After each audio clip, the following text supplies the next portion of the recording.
Salam jemaat yang dikasih oleh Tuhan, dimanapun Anda kini berada, saya berharap kita tetap dalam persekutuan di dalam Kristus.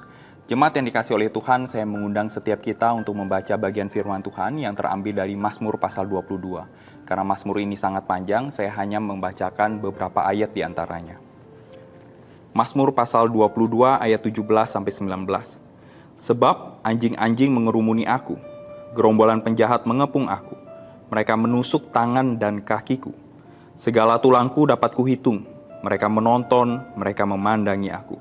Mereka membagi-bagi pakaianku di antara mereka. Dan mereka membuang undi atas jubahku. Jemaat yang dikasih oleh Tuhan, tentu kita pernah mengalami pergumulan. Entah itu pergumulan keluarga, kesehatan, atau mungkin keuangan.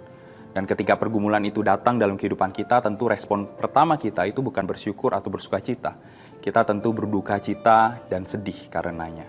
Apalagi jemaat yang dikasih oleh Tuhan. Kalau pergumulan itu bersifat sangat panjang, atau boleh saya katakan tinggal tetap di dalam kehidupan kita. Mungkin sebagian kita bergumul terhadap sakit penyakit tertentu. Kita sudah berobat ke sana kemari, ke dokter sini, ke dokter sana, bahkan sampai berobat ke luar negeri. Kita sudah menghabiskan banyak waktu, energi, bahkan uang pun keluar sangat banyak. Tetapi penyakit kita belum aja sembuh. Atau mungkin sebagian di antara kita punya usaha. Sebelum COVID, usaha kita itu bagus dan banyak menghasilkan. Tetapi ketika COVID melanda, semua usaha, termasuk usaha kita, itu meredup dan kita berusaha bertahan. Setelah COVID mereda, mungkin usaha orang lain itu kembali pulih seperti sedia kala. Tetapi melihat usaha kita itu tidak bisa pulih seperti sedia kala, seperti sebelum COVID terjadi.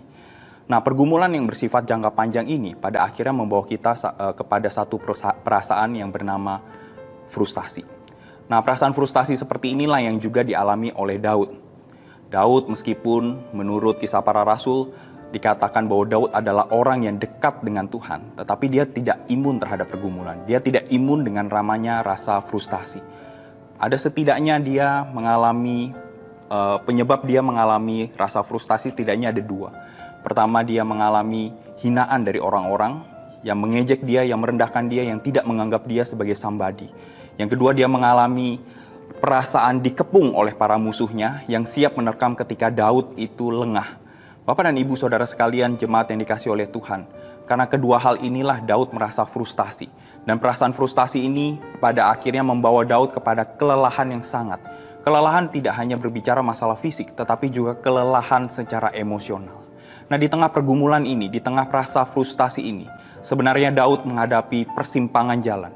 Apakah dia mencari manusia untuk pertolongannya, ataukah dia mencari Tuhan sebagai sumber pertolongan utama dan satu-satunya dalam kehidupannya.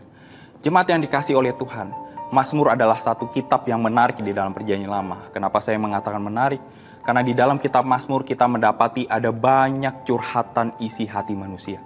Kita menemukan ada keluhan di sana. Kita menemukan ada seruan dan jeritan di dalamnya. Kita juga menemukan manusia bertanya secara terbuka, terus terang kepada Allah. Seolah-olah kitab Mazmur mengajarkan kepada kita bisa datang kepada Tuhan dengan segala ungkapan isi hati kita, dengan segala pergumulan kita, tanpa harus merasa takut untuk dihakimi atau dihukum. Bapak dan Ibu Saudara sekalian, dalam lanjutan cerita kita mendapati bahwa Daud memilih jalan yang tepat, bahwa dia mencari Allah sebagai sumber pertolongannya.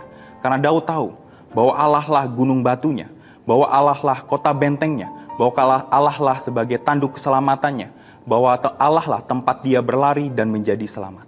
Hari ini saya mengajak setiap kita, jemaat yang dikasih oleh Tuhan, untuk kembali mencari Allah, mencari wajahnya, dan mengungkapkan apa yang menjadi keluh kesah kita, apa yang menjadi perasaan kita kepada Allah tanpa ada rasa takut untuk dihakimi atau dikoreksi. Bapak dan Ibu Saudara sekalian, sesulit apapun hidup kita, sefrustasi apapun perasaan kita, mencari Allah adalah pilihan yang terbaik yang bisa kita lakukan. Tuhan Yesus memberkati.